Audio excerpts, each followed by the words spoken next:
Hi, this is Jennifer Ronay with Chicago 3 Media. We are at the very first Art Loop Open, 191 pieces of art in 10 different locations. You can call it an art crawl, and we're at Block 37 at Hub 37, where you can get all of the information. We've got Ty Tabing from the Chicago Loop Alliance. You are the man responsible, in part, for organizing this event. What does it take to organize a 2-week art, I like calling it an art crawl? Well, it takes a great partnership with an arts organization, and that's the Chicago Arts Coalition. It takes a great staff and great venues to get behind this event and go through the logistics of placing 200 pieces of art in 10 different venues. We were fortunate to have relationships with many of the venues just based on our organization and them being members of the Chicago Loop Alliance.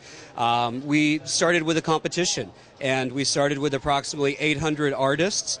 We had some arts experts really jury the initial submittals and get down to the 200 that are now part of the competition, and going forward the public will decide who wins. Now, all of the art is located at 10 different venues downtown, but if you wanted to find out about all of the artists, you can come to Hub 37 and use this board behind me, and the man responsible, Anijo Matthew, is a faculty member at the IIT Institute of Design.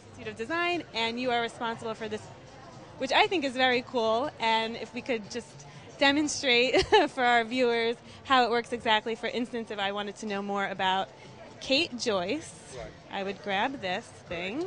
So Anijo, this is awesome because whatever information we would like to get about this particular exhibit and about Kate Joyce is right here for us, thanks to this what do you call this, the tile? So these are magnets, okay, and they're basically, what the intention is that you don't deal with information in a traditional way like you would do on a computer, that you would go up to the board, what we call the array wall, pick out a magnet, drop it onto this is a surface table designed by, it's a Microsoft product, but what the intention is that you have the same experience that you would have by clicking on something on the internet, but what you're having here is a very playful, very interactive, and very social experience. So when you're doing this, I can say things like, I know this person, she studied with me, and all of a sudden you have a completely different relationship with the art and the people around you. We've got Carolina Jerem, the Executive Director of the Chicago Art Coalition.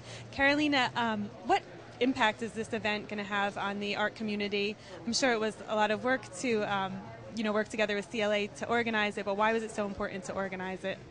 From our point of view as Chicago Artists Coalition, our mission is to both empower visual artists in Chicago to have them realize their greatest success, and part of that is in creating and cultivating new collectors and supporters for the arts. So this Hub 37, this technology is a very big piece of that in cultivating new audiences who may not be the regular audiences that you might see in an art festival or an art fair or in a museum or gallery opening. This is a way to get the public in their element and have them engage with the art in a real way in the middle of their workday or while they're visiting Chicago.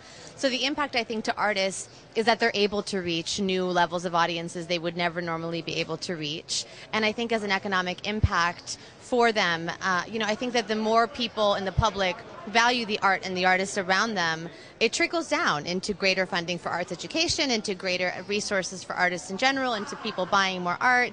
And the more people realize that art can be found and be purchased at a reasonable cost, that they can be collectors too, that's not just something for the upper echelons of society, the better for everyone. So that's really where I see this being an event that's for everyone. Barbara Hirschfeld, she's one of the artists. She's a photographer, and you photograph graffiti, is that right? I photograph graffiti, street art, however you want to classify it. Yeah. How do you find it? I think you said it comes to you. How does that happen? I photograph a lot in abandoned spaces, and in abandoned spaces you find a lot of things that are sort of there, and street art is one of them. So I think some of the most interesting art that I've seen I find in these places, which is why I try to capture it on film. So some of the things that you photographed, do you feel like they might tell a story, just that piece in itself? What kind of stories come from these abandoned buildings? And it's interesting because there obviously is somebody who starts a piece of art and does something that has some merit.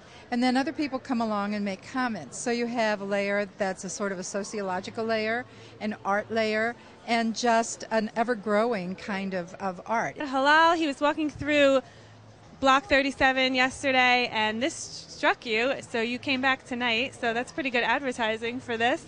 And what are you most interested in seeing? Seeing this painting upstairs. I don't know the artist's name, but it was really emotional, so I wanted to come back and talk to him. And, maybe see if he had it for sale or something like that. Oh, okay. So you found it on this pretty cool thing back here, the magnet, and you checked it out over here? So you don't have to go too far, it's upstairs. Yeah. So you think you might be interested in purchasing it when a sale comes around? Hopefully he might want to sell it to me. Great. And this is the first year for this, would you come back again next year? Oh yeah, definitely. I might even put something in here next year. Now this event lasts for 2 weeks. Don't forget to vote. You can vote by text, and for more information, visit ArtLoopOpen.flv. For Chicago 3 Media, I'm Jennifer Ronan.